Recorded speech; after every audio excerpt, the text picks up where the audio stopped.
Eine Fahrt von Hamburg nach Brüssel mit der Bahn dauert normalerweise knapp 7 Stunden. Aber ich habe natürlich mal wieder was ganz anderes erlebt. Guten Morgen, Freunde. Es ist 5:14 Uhr an einem random Dienstag und ich sitze hier im ICE. Ihr fragt euch vielleicht, was ich jetzt hier mache. Das frage ich mich auch. Es ist noch sehr, sehr früh und für mich geht es jetzt los nach Brüssel. Und die Frage ist, warum? Ich habe einen 24-Stunden-Tagestrip geplant nach Brüssel. Der Preis war unschlagbar, 54 Euro. Das war auch letztendlich der Grund, warum ich das gebucht habe. Und ich bin ganz gespannt, was ich heute erlebe. Es hat schon mal gut gestartet, indem die Bahn mitgeteilt hat, dass alle meine Züge ausfallen. Und ich das Ganze einfach mal neu geplant habe.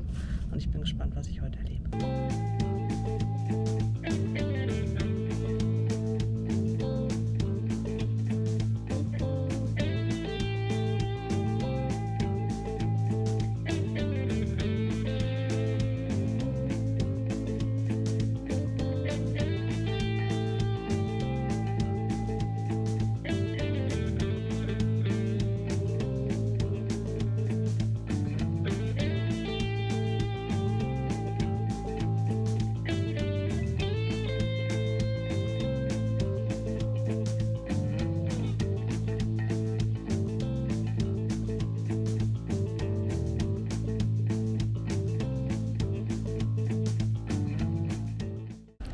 So, ich habe es jetzt mittlerweile nach Köln vor den Dom geschafft.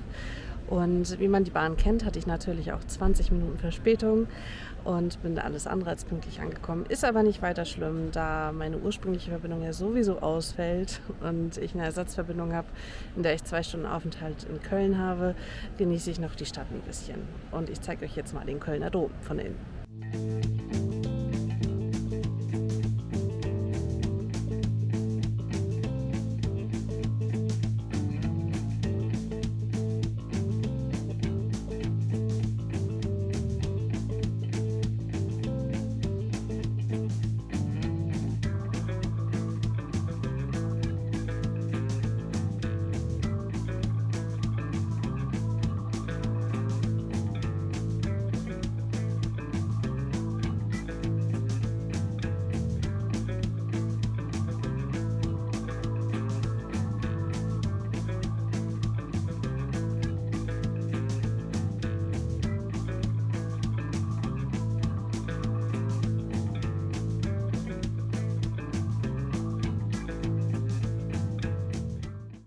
2 Stunden zu spät angekommen in Brüssel, habe ich mich dann noch mit dem Brüsseler Nahverkehr auseinandergesetzt.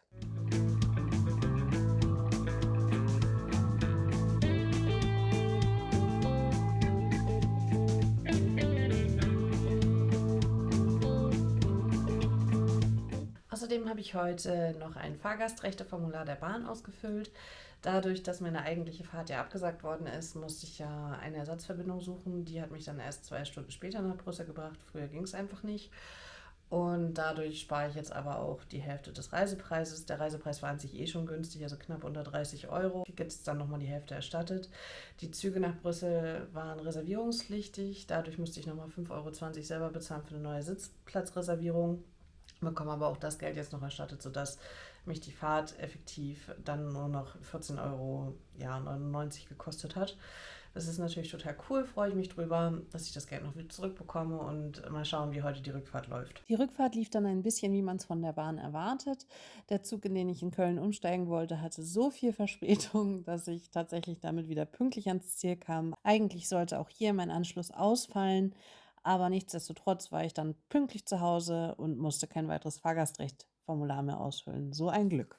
Wenn es euch gefallen hat, lasst uns gerne ein Like da oder folgt uns für weitere kulinarische und feline Reiseabenteuer quer durch die Welt.